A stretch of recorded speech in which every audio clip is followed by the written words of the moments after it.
আসসালামু আলাইকুম। আশা করি আল্লাহ তাআলার অশেষ রহমতে সকলে ভালো আছেন। আজকে যে বিষয়ে আমরা কথা বলবো সেটা ইরেকটাইল ডিসফাংশন বা লিঙ্গ উত্থানের সমস্যা নিয়ে।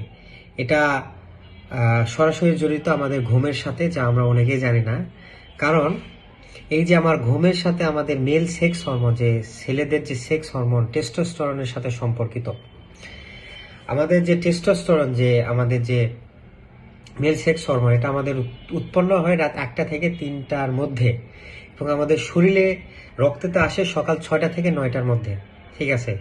এবং এই টেস্টোস্টেরন হরমোন উৎপাদনের প্রধান সত্যই হলো আমাদের শরীরের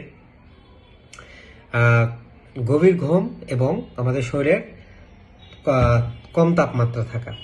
কিন্তু এই যে আমরা যে আধুনিক জীবনযাত্রার ফলে আমরা ঘুমাইতে ঘুমাইতে বেড়ে যায় হলো 12টা 1টার মধ্যে, যে সময়ে আমাদের টেস্টোস্টেরন হরমোন তৈরি হওয়ার কথা সেটা না হওয়ার কারণটা হলো এই যে আমরা গভীর ঘুম হচ্ছে না, এবং হলো এই যে শরীরের তাপমাত্রাটা সেই হিসাবে কমতেছে না। এই কারণে আমাদের টেস্টোস্টেরন হরমোনটা উৎপাদন হচ্ছে না।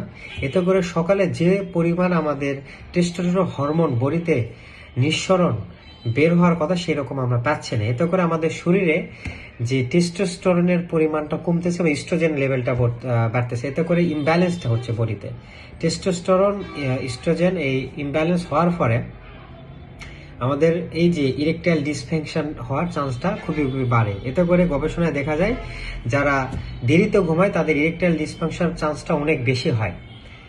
এই জন্য আমাদের অবশ্যই সকলের উচিত রাত 10টা থেকে 11টার মধ্যে ঘুমানো, এবং আমাদের মেল সেক্স হরমোন টেস্টোস্টেরনটা ব্যালেন্স রাখা। এতে করে আমাদের ইরেকটাইল ডিসফাংশন হওয়ার চান্সটা অনেক কম থাকে।